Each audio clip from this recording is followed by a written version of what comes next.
What's up, guys?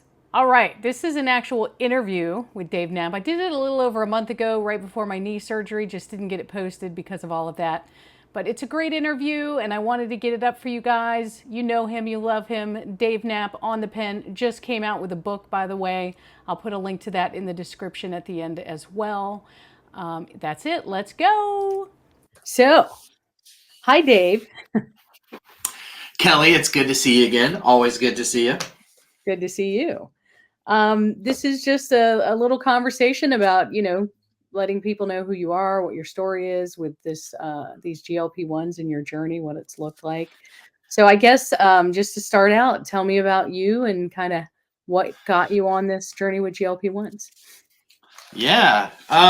So thanks for having me over to your channel. I know it's probably been a few months, but you're over on the pen. So I like doing this kind of back and forth and getting to go on somebody else's channel because I always end up saying things that I don't usually say on my own. So yeah, it's kind of a boring story about how I got to GLP-1s. I was diagnosed a type 2 diabetic in 2021 in the fall, actually in November of 2021. And believe it or not, Kelly, my doctor was like, "What do you want to do, Dave?" And I believe it or not, so many people are shocked by this, but I was like, "I don't want to take any medicine. That's what I don't want to do." And he's like, "Okay, well, then you can jump on the keto diet. I have this whole program and we'll get your weight down and you'll control your diabetes and it's going to be great." And I was like, "Okay, but just a little background. I've yo-yoed on keto my whole life. And so I don't really lose weight when I do it anymore. And so I was like, I'm willing to do whatever you think I need to do so that I don't need to have medicine. I just was not interested in taking medicine. And so I did a year of keto, white knuckling it the whole way. My A1C, just as a background for people who care, was 7.9 when I started, when I was diagnosed. Never had high A1C before. Never had a warning from the doctor like, "Hey, you're becoming diabetic." It just was it was 2021. I had COVID, I think twice that year, and I felt like I had long COVID. I couldn't function during the day. I was getting so tired in the middle of the afternoon, and I finally said to my wife, I was like, "I have cancer or something because this isn't right how I feel every day." So kidney stones ultimately got me into the doctor, and a CAT scan showed fatty liver, and then the lab work showed high A1C. So I was diagnosed with frank diabetes at that point. Started the year of keto, got to the end of the year, and I had only lost about 7 pounds. I was at 319 and then 312 by the end of the year. My A1C was great. It was like 5.2 without any medication, just diet. But I just did not lose any weight. Also, my insulin levels were still off the charts high. And so obviously very hard to lose weight when your insulin levels are really high. So my doctor was like, "Well, I've had thousands of people through this program over the years. You are one of a handful of people who do not respond to this," which I was like, kind of told you that before we started, but felt like I was doing what I needed to do. And so he goes, "You're probably a candidate for surgery, honestly." And I had never entertained the idea of bariatric surgery. To me, bariatric surgery was for 500-pound people. It was not for people who had 100 pounds to lose. And so I was like, "I'll do whatever you want me to do. Let's look into it." I want to the goal was to feel better and to be more present for my kids and my family and to be around for longer than my own father, who died at 54 years old with a massive heart attack. So whatever it was going to take. Well, I didn't have coverage for surgery at the time, but because I had the good fortune of being diabetic, the doctor's like, "Well, there's these new medications that are accomplishing through basically peptide hormone mimicking, similar to what bariatric surgery would do for you anyway. And they're expensive, but since you're diabetic, we might be able to get you on them." And so I said, "All right, cool." So he wrote me a prescription for Mounjaro, and I went home. And the first thing I did was I jumped on YouTube and I was like, "Tell me about these drugs. What is Mounjaro? What is Tirzepatide? What is this even?"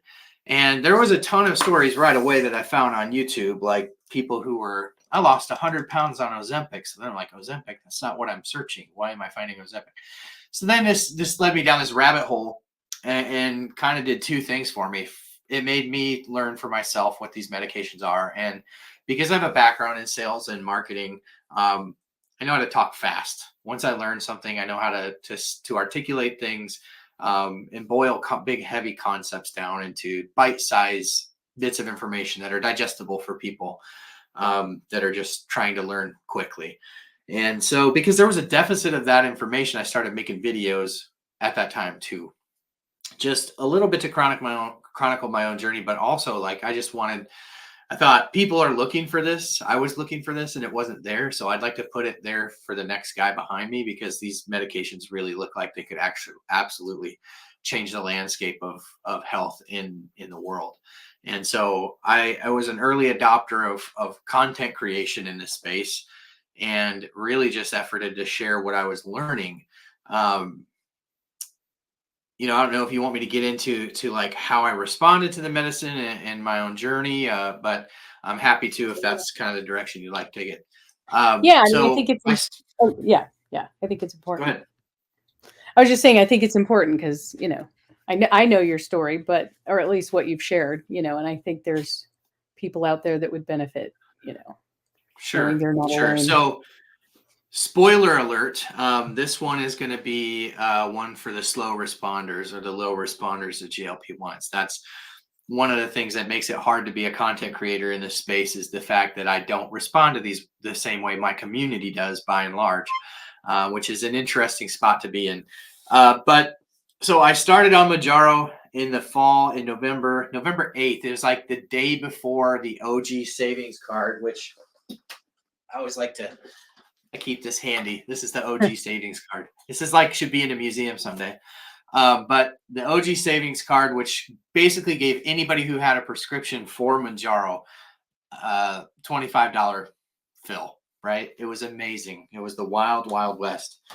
And so it was $25. It was great. Everybody was taking it. Like, a lot of people were coming to the internet for content. And it for me right away, it worked. My doctor, I was like, I'm not doing this keto crap anymore.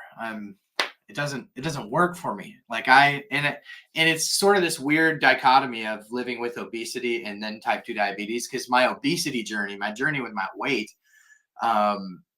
was so rooted in yo-yo dieting, just the constant roller coaster every year, 30 pounds up, 30 pounds down, 40 pounds up, 30 pounds down, 40 pounds up for almost 20 years. And I was like, you know what? I'm done. I'm just exhausted. I'm going to let this medication do whatever magic it's supposed to do. And so really just through natural reduction in calories, probably some evening out of my insulin levels, because in the lab work, my insulin levels were finally starting to drop, even though a year of keto didn't help it. I wasn't eating keto. I was off the keto bandwagon. I was just eating until I was satiated, and then I wasn't eating again until I was hungry again, which worked really well. So from November of 2021 to about May of 2020, 2021 was the year of diagnosis. From the time I started Mounjaro, which was November of 2022, to about May of 2023, that's when I lost all my weight on Mounjaro. So I lost, and I titrated up very fast. So if you think the shortages now are tough, they weren't any different when the medication first launched and there was just Mounjaro. It was just very, very hard to find. And so when I titrated up, I did a month of 2.5, a month of 5, skipped the 7.5 because I couldn't find it. So I went 2.5 to 5 to 10, and I couldn't get to 12.5 either. So I went to 15. So within 4 months, I was on the 15 milligram. So I missed all the opportunity to lose on those earlier doses, which I'm pretty convinced that I would have. I was losing every month, but I was still titrating up because that's just what you did at that time. That's what the clinical trials did. And so that's what we did. And So I really missed what the 7.5 could have given me. I missed what the 12.5 could have given me. And I don't know what you hear, Kelly, but I hear more oftentimes than not 7.5 is like people's favorite dose. Like if you're gonna speak like nostalgically about a dose of a medication, I would say it'd be this 7.5 dose of Yeah, Tirzepatide. mine was 10. It's weird. Yeah, I stayed on 10 for like 4 months. So Yeah, that's great. It seems like everybody does have that optimal dose where they're really keyed in and the weight loss happens really well. And yeah. even sometimes like they'll be on that dose and then they'll be like, I moved to 12.5 and the weight loss stopped. Go figure. But yeah, so anyway, all that to say, I was on 15 milligrams within 4 months of being on the medication and really just stopped losing weight. So I was on several more months without any weight loss and I started to get really bad headaches. So towards the fall of 2023, about a year ago now, I was like titrating back in doses until the headaches went away. So I dropped all the way back to 5 and then I was like, this time I'm going to work up slowly and just see if it works. So I was hoping for like a reset, but just started putting on weight pretty much immediately. Um, so the like even just being on the lower doses, I don't know whether it's being diabetic or my dietary nutritional approach, a combination of both probably. Um, the dietary and nutritional approach didn't work as well when I didn't have enough medicine in me. Um, so it's just kind of this tug of war, not wanting to go back to the yo-yo dieting culture, and that lifestyle. I'm just over it at nearly 40 years old.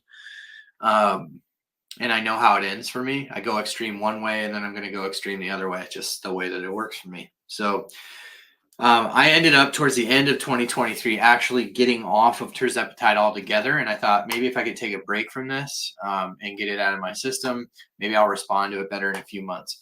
So I actually went on Ozempic and I was on Ozempic from like December, maybe of 20, don't quote me on the timelines, but December of 2023 till about April of 2024 this year. I was on Ozempic and it was great. I mean, I'd started low, but I realized, within a couple of weeks, I probably needed the most. So I was on the 2 milligram dose. For me, I maintained, I had gone back up. So highest weight, 319, started Mounjaro at 312, sorry, 312. So on Mounjaro, I got all the way down to 276 by about May. And then when I had to start messing with the doses, I backtracked all the way up to 290. So I gained like, what is that? 13, 20, 23 pounds back. Which was super, super frustrating because it's like, man, I got the medicine in me. I'm still gaining weight. So anyways, just super, super frustrating part of my journey. I jumped back into Mounjaro maybe at 10 milligrams in the spring of this year and worked up, to 15 milligrams by probably the late spring, early summer. And so I've been on 15 milligrams of Mounjaro ever since. So I was hovering at that 290 that whole time, which was still down, 17 pounds from when I started Mounjaro. So I never gained it all back. But I haven't lost at all from the beginning of the summer being on 15 to about a month ago. Just why I wasn't losing any weight, but my A1C is good. I just kind of resigned myself to, the medicine's done for me what it's going to do from a weight loss perspective. I just enjoy having it to control my diabetes and living somewhat normally without the crazy spikes and peaks and valleys in the blood sugar. About a month ago, I decided it felt to me like the medicine wasn't even working as well from a blood sugar standpoint because I was starting to get those peaks and crashes again when I would consume carbohydrates and just feel tired and sluggish all the time. And that's like miserable. So I do know that when I eat keto, I don't feel that way. I actually feel better when I eat keto. And so about a month ago, I started keto. I did a couple other things at this time too.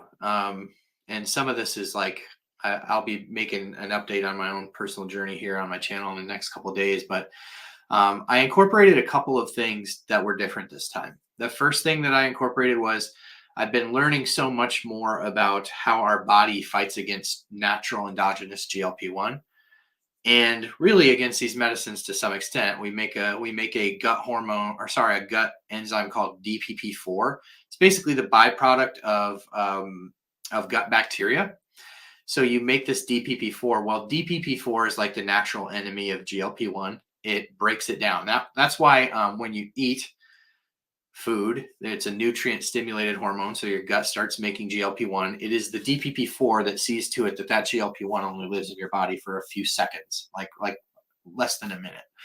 So it breaks down natural GLP-1 very fast. So um, these medications have been designed to be DPP4 resistant. And if you're type 2 diabetic, there have been studies that have shown that you have a astronomically higher number of these gut bacteria that produce DPP4 than your average person. So when you're diabetic, you're producing a ton of DPP4, which means your body's killing that natural GLP-1 right away. And even though these are more resistant to DPP4, they still do get broken down over time by DPP4.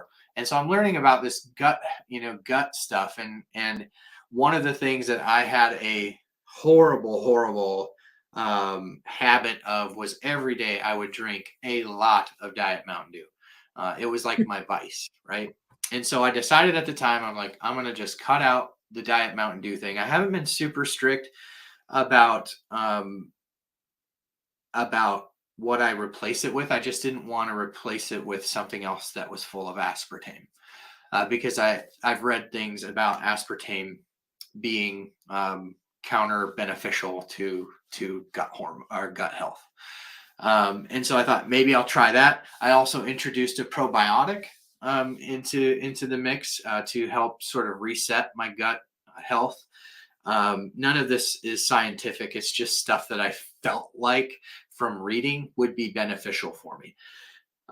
So I introduced a probiotic to help reset the gut microbiome a little bit, and have really stayed away from aspartame, at least in the volume that I was consuming it before. For a few weeks, I replaced it with a Mountain Dew version of Zevia, which if you've ever had Zevia, it's not a suitable pop replacement in my opinion, but it helped me to sort of wean off it until I was like, okay, I don't even want this anymore. I've been drinking some diet green tea here and there just for a little caffeine boost, which does have a little bit of aspartame, but one of these a day versus 2 big gulps of Diet Mountain Dew a day is pretty good. So I also introduced something that I'm going to be talking about on my channel too that I found, but I'm not gonna belabor that today. But just another supplement that I found is you and I can talk about it offline. It's highly Okay, cool. intriguing. I'm very curious. Yeah. Yeah, so I want to do a little bit more research before I put it out there for people to go and jump on. But the combination of these 3 things has helped me over the last 3 weeks, 3 to 4 weeks, go from 290 down to 290 to 282. So in the last 3 weeks, I've lost about 2 pounds and change per week, which for me, I haven't lost at that pace since I started this medication. I haven't lost for over a year.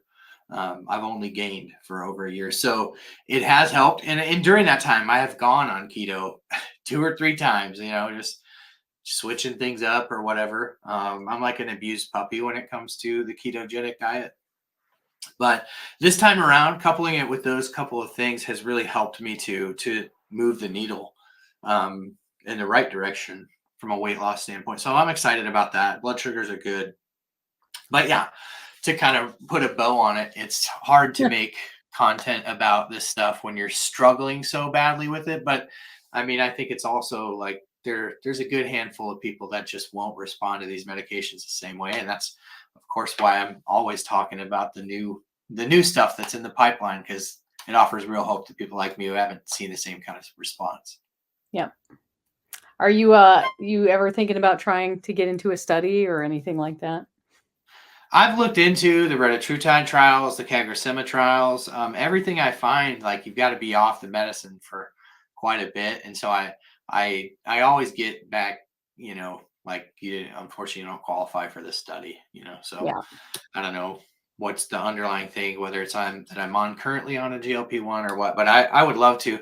I'm 100% all in when CagriSema comes out. I will be switching to CagriSema because I think like everybody's focusing on it now with compound tirzepatide going away, but semaglutide is an amazing medication. On the highest dose for diabetics, which is 2, it's not even the highest dose of semaglutide on the market. 2.4 is. In Wegovy, obviously not telling you anything you don't know, but the weight loss version goes higher. I only had this, and I still maintained my weight for 3 months on it. When people ask me, they're like, "What's the difference? Should I go on tirzepatide or semaglutide?" I just, my general thing that I just say to people is, this is just more of a blunt object, right, against your hunger to me. Where this is just more stealthy. Like it works in less obvious ways for me. I just don't think about food that much when I'm on tirzepatide. I don't think about it. I don't get as miserably full or just like that feeling that physical feeling in my gut. I never have really got that with this.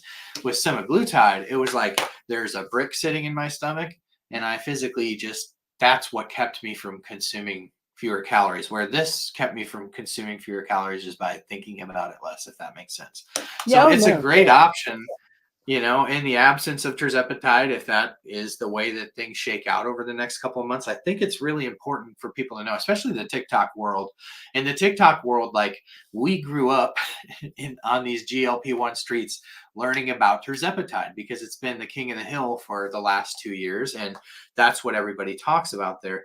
But honestly, if you look at compound medications, there's estimated to be about 2 million people on compounded GLP-1s right now. My own personal guess is that 75% of those people are on compounded semaglutide. Why? Because that's what the big players offer for compounds. That's what Hims and Hers offers. They offer semaglutide. They don't offer tirzepatide. Yeah. Roe, who I work with, Roe offers compounded semaglutide. They don't offer compound tirzepatide. Who are the other big ones? Weight Watchers is coming online. They will offer compound semaglutide. So like that's where the bulk of the people that are on compounds are on semaglutide. So when you look at studies like the one that was released last week, where the obesity rates for the first time since they've been tracking obesity rates has actually declined. I think you can thank a lot of that to semaglutide, right? Because tirzepatide still hasn't caught up to the adoption that semaglutide has. So it's just throwing it out there for what it's worth for people who are discouraged about tirzepatide going away. And I know there's always going to be 1-2 people in the comments that say, I tried it and it was miserable. It's not going to be for everybody. But I think for the vast majority of people who at least didn't get all the way to the top with tirzepatide will find that semaglutide is a suitable replacement, at least until we have either better insurance coverage for tirzepatide or something big happens with the patent, or who knows. More medications coming to market will also help to drive down the cost of these things ultimately, which is something that can't come soon enough, right? Yep. Yep. And I think even sema for maintenance, low dose sema. There's people that have switched. I would try it. I mean, I tried Ribelsis, which is semaglutide, but I did not like that at all. But it Yeah. was a pill, so you can't really compare it, And Did it do anything for you?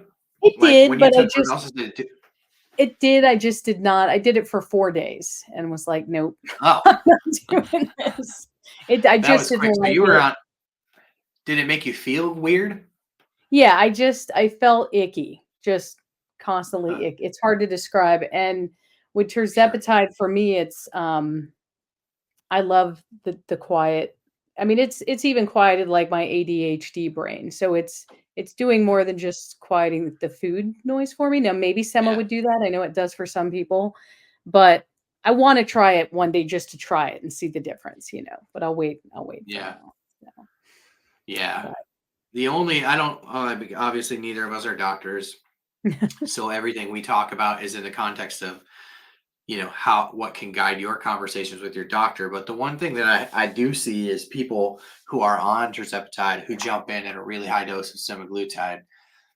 And I don't know why doctors do this, but obviously from an efficacious standpoint, if you're on the 15 or the 12.5 of tirzepatide, stands to reason that the lowest dose of this is probably not going to do much for you, but it's way different. And I think that's what gets lost Yeah. even within the medical community is this is a GIP mimicking drug primarily. It's I forget what the ratio is, like 75%.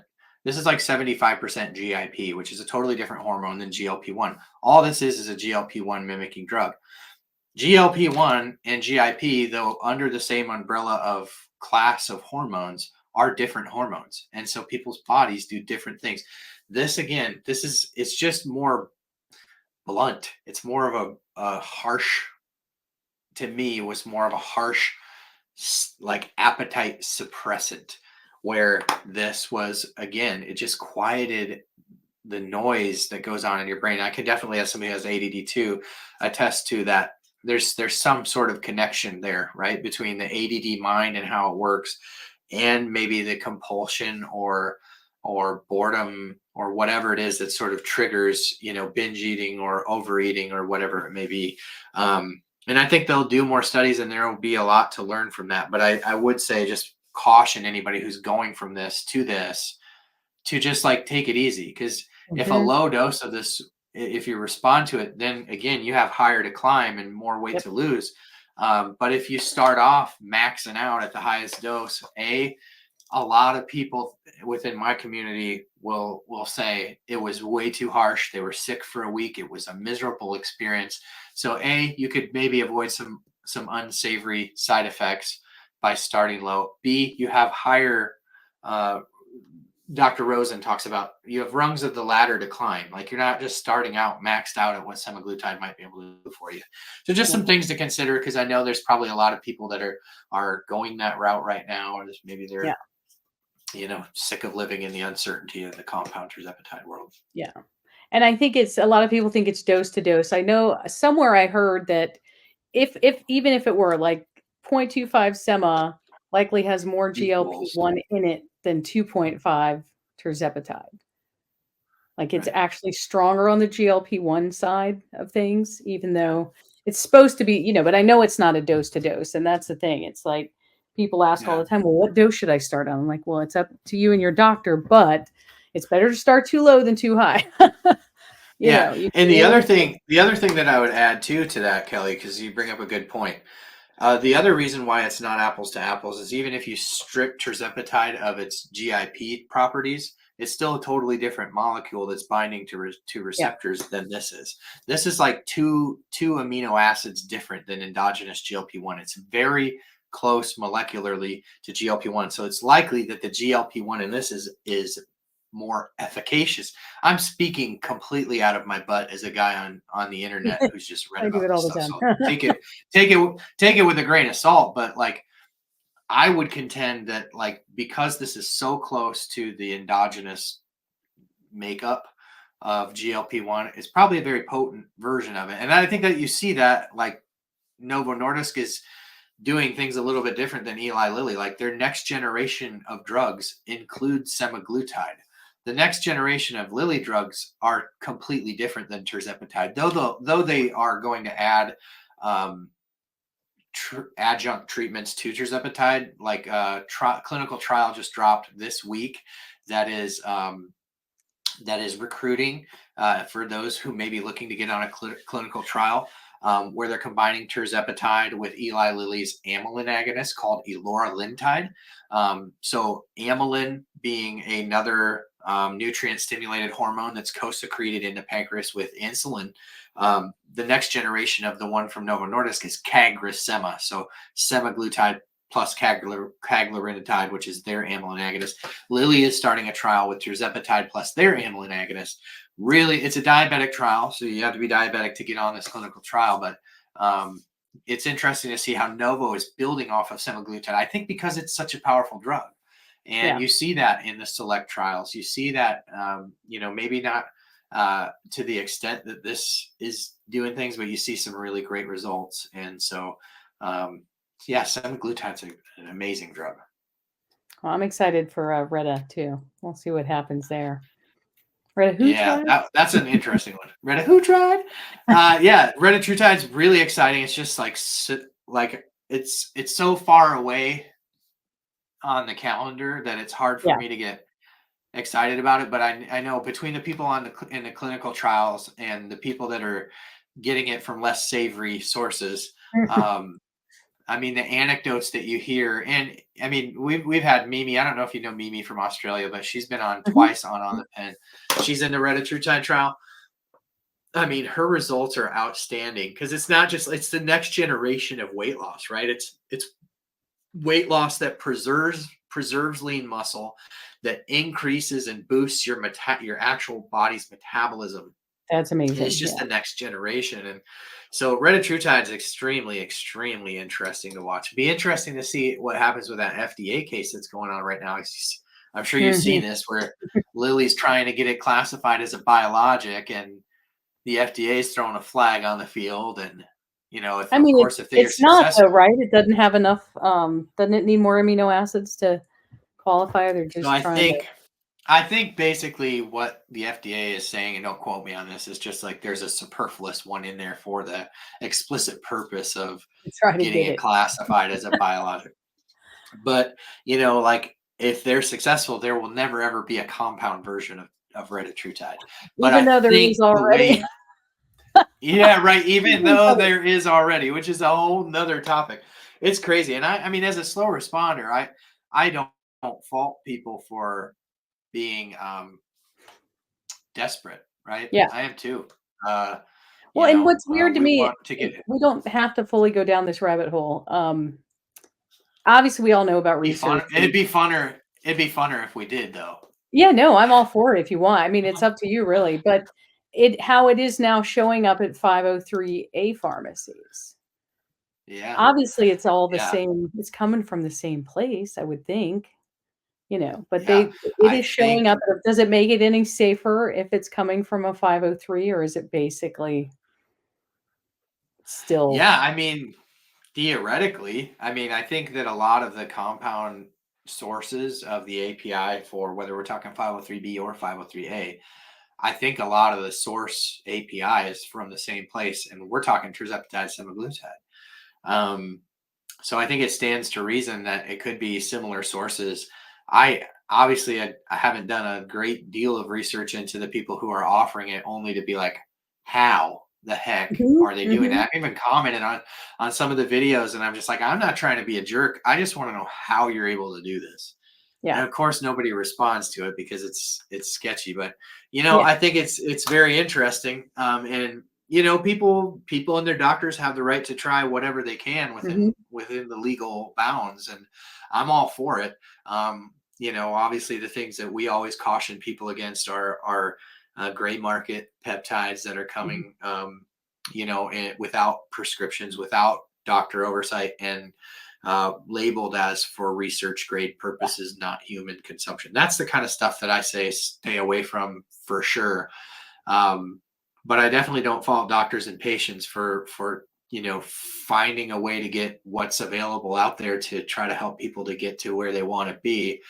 Um, you know, it's risky. Seems risky to me. I think the riskiest thing, and I think you'll agree, is just that with retatrutide, there's some cardiac things Mhm, about mhm. the escalation of doses. And what's the one? What's the if you had to say what is the most common question that you get uh, about compounds once like you affiliate for Amble, and so you have probably at this point hundreds of people who have used your code to log on to get medication, right? And so they have a question. They probably don't go to Amble. They come in to Kelly's Live or to your Facebook group. And so, what would you say is the number one question that people have once they get their compound medication? Oh god, I'm gonna be funny, it's actually usually about their dosing, not reading their prescription. How many I'm on 50 Exactly. units or how all yeah, yeah, Yeah, yeah. converting the units to Oh, everything, and they're like with the compounds, there's different size pens. So like if you use 50 units on this needle, but you have another one over here that says higher gauge, 50 units is a different. So it gets very confusing, and that's where I get concerned about compound retatrutide because certainly the same dosing questions will exist and confusion in people's mind when they get this vial in Yeah. their hand. And if you look at the clinical trial, as you escalate and dose, there are notable increases in tachycardia observed in patients. And Mhm. so if you accidentally double up on retatrutide, it's not like doubling up on tirzepatide.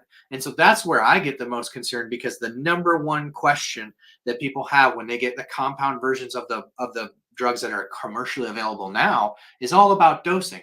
Yep. I even have friends that I've turned on to compound medications who didn't have access one way or another. And I get text messages and he's like, I felt terrible this week. Come to find out I was taking twice the amount I should have. And it's like, Well, and it how? can. But There was this wasn't even the patient's fault. The doctor accidentally prescribed 2.5 instead of 0.25 of Sema, and he was in the well, hospital. Like, he might have that, permanent things.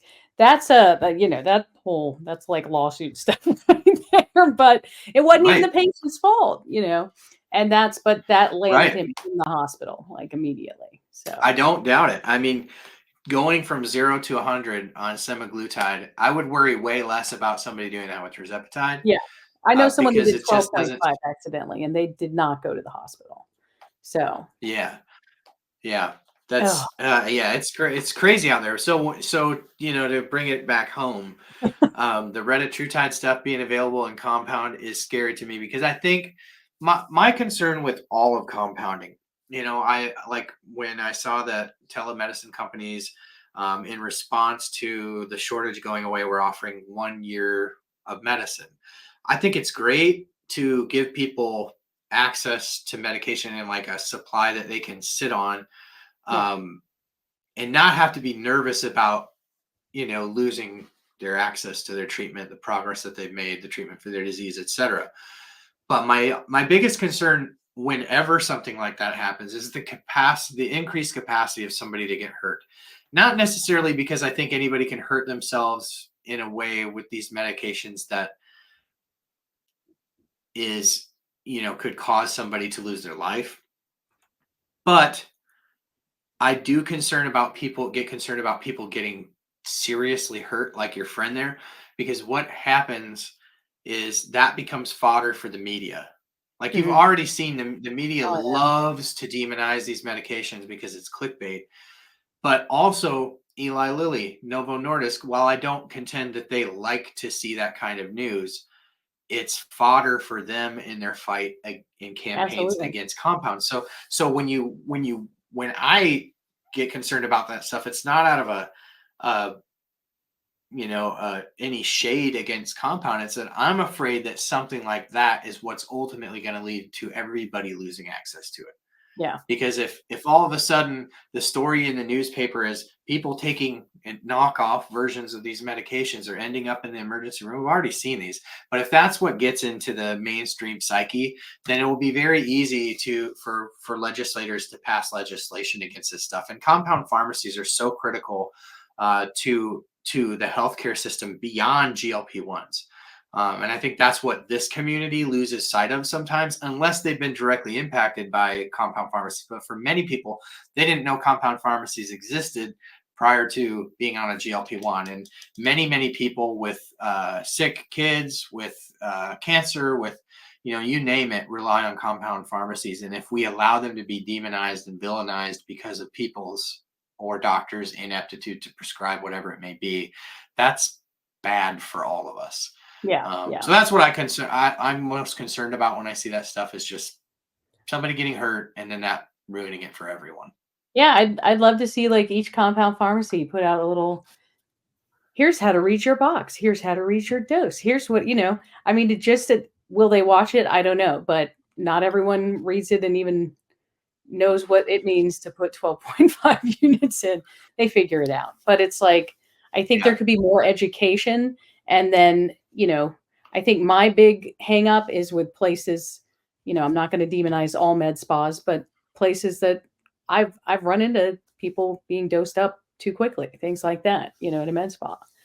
And yeah, definitely should be oversight there. But yeah, for sure.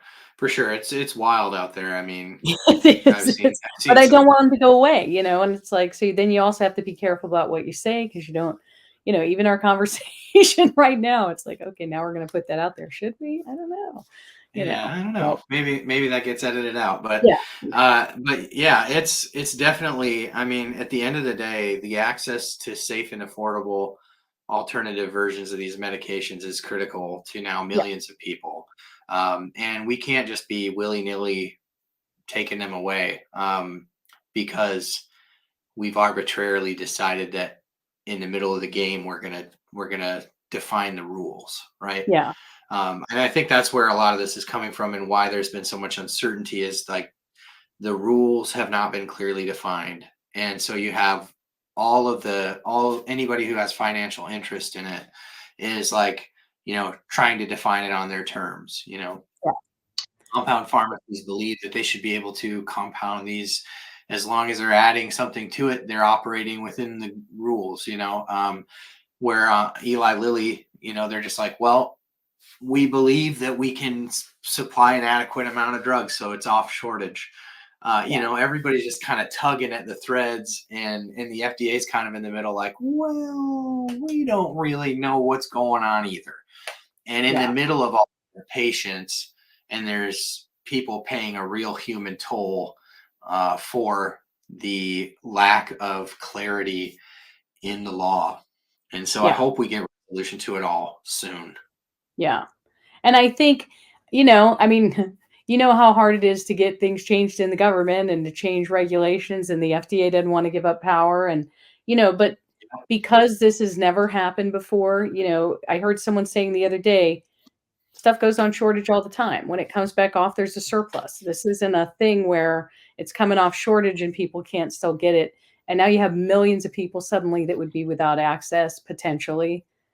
There should be something in place to allow transition of care and time where they could Yeah, not just have to stop their medication. I mean, there's diabetics right, on compound. So right, it's a right. big deal, but I don't. Yeah, it absolutely is it's a huge deal to think about people just abruptly having to stop their medication. And that's why these telehealth companies are in such a precarious spot in all this, is because do you do you pull a medication because a pharmaceutical company has decided to leverage their, basically legal might against you, knowing that the thousands of patients that you care for are going to be left without treatment?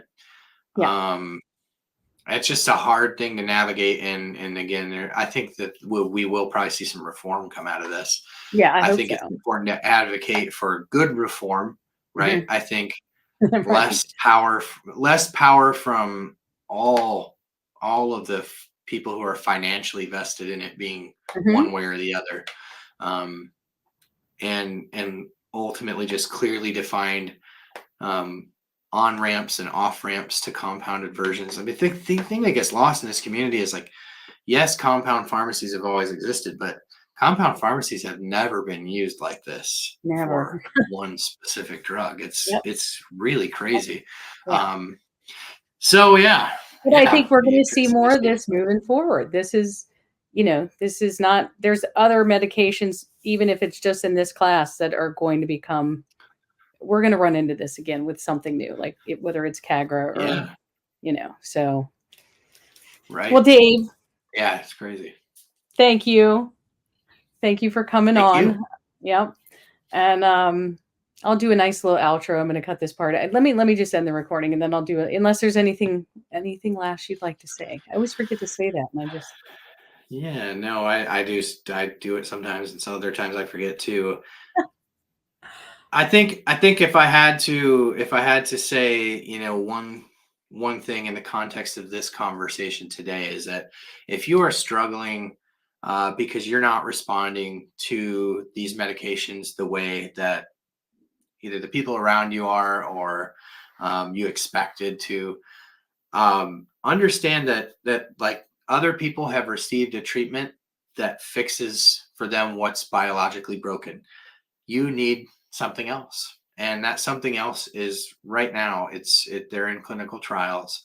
um, there will be something for you. Hold on. There's nothing, you're not uniquely uh, bad because I think the argument so often people reach their goal weight with this stuff and they get just as uppity sometimes about what you need to do and why you're not being successful on it as people do that don't use the medicines. And I think it's just important for everybody to pause and realize that obesity is a complex disease. It's on a spectrum. It's not just like you have it or you don't. It's like a spectrum of disease, and different people are biologically impacted by it in different ways. And this works for a lot of people, but for a lot of people it doesn't. And there's hope on the way. You're not bad because you don't respond to GLP-1s. There's something else for you in the future. Right on. Awesome. Thank you. All right. That was amazing, you guys. Dave is amazing. I love him.